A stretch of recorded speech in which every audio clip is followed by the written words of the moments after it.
Hello, friends, and welcome back to my Slow English Bloom.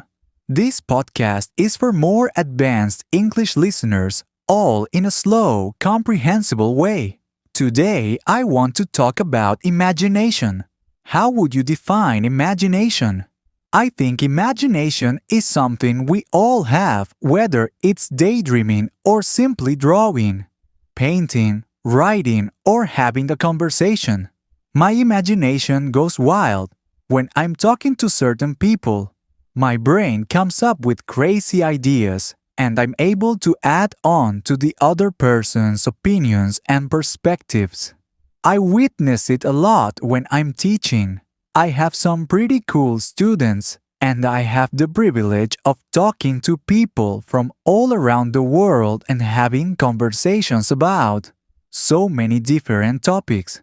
Topics like dreams, languages, age, brains, or even about imagination. And I always seem to stand impressed by my students' opinions or thoughts on one topic. Every student I have has some unique and interesting perspective on a topic, and all of it is due to imagination and creativity. As a kid, I had so much imagination. I would jump onto couches while the floor was lava. I would talk to my stuffed animals and create the craziest scenarios. I used to love writing as a kid. I would write so many books. One about a guy who had flying pants. Another one about a girl who could talk to her toys and fly on shooting stars. Did you have a lot of imagination as a kid? What are some fun scenarios that you used to create in your head as a kid?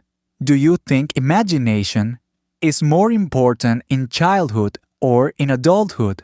I personally think imagination is more important as a child because it helps you to begin solving problems and finding solutions using your creativity. Even if they are imaginary problems, it's still good practice for future situations where you will need that same imagination to get past stressful or difficult situations.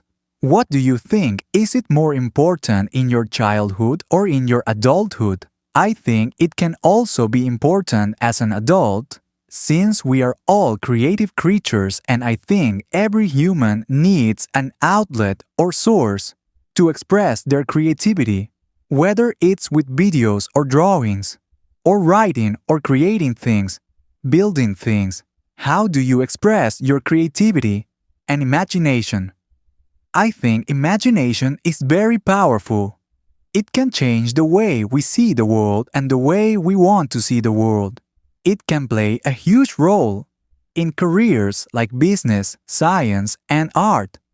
What role does imagination play in your current career? For me, for example, imagination plays a huge role in my career.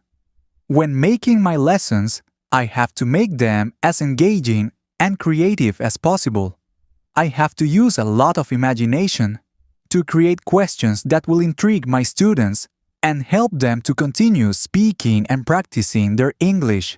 It also challenges their English listening on the spot with crazy imaginary questions that help your English and imagination. And now, when I make videos, I also have to use my imagination and creativity to think of creative and interesting topics to talk about. But I mostly like to use my imagination when it comes to drawing or writing. Those are my hobbies that I enjoy using my creativity for. Now, imagination and fear can work together. When I was a little girl and I let my mind wander into the darkness, I could start seeing things that weren't actually there. But my mind would wander away and get lost in the darkness. My imagination would run wild and think of the scariest situations my mind could come up with. What's the craziest thing that your mind has come up with? What's the craziest scenario that your mind has come up with? I would always run to go sleep with my sister. I had a very active imagination as a kid. Now I can control my fear better But I'm still scared of sleeping alone after watching a scary film. That's why I do believe that imagination can power fear. And that's why kids are a lot more fearful than adults. I think because as an adult, you can see things for what they are. And as a kid, you can come up with the craziest ideas because your imagination runs wild. It's a blessing, but it's also a curse. Those are my thoughts about the power of imagination. That was my little rule, and it changed everything. So now, after all that time, what did I learn? Did I speak perfect Spanish? Number. Did I know every word? Number. But I could speak. I could listen. I could understand people. I could travel. I could order food. I could ask for help. I could make new friends in Spanish. That felt amazing. I was proud. Not perfect, but proud. And I learned something bigger too. I learned that language is not a race. It's not fast. It's not big. It's slow. It's quiet. It's one step and then another. I also learned you don't need a big plan. You don't need perfect grammar. You don't need to move to another country. What you need is one small word, one small moment, and one small step every day. That's how I learned. That's how I grew. And now I want you to know this. You can do it too. You, even if you feel shy, even if you feel slow, even if you feel scared, you're not alone. You're learning. You are growing. Speak to your mirror. Say one new word today. Listen to this podcast tomorrow. Okay, my friends. Thank you for listening to my video. I hope it helps you. I hope it gives you hope. This was a very special episode. Very slow, very personal.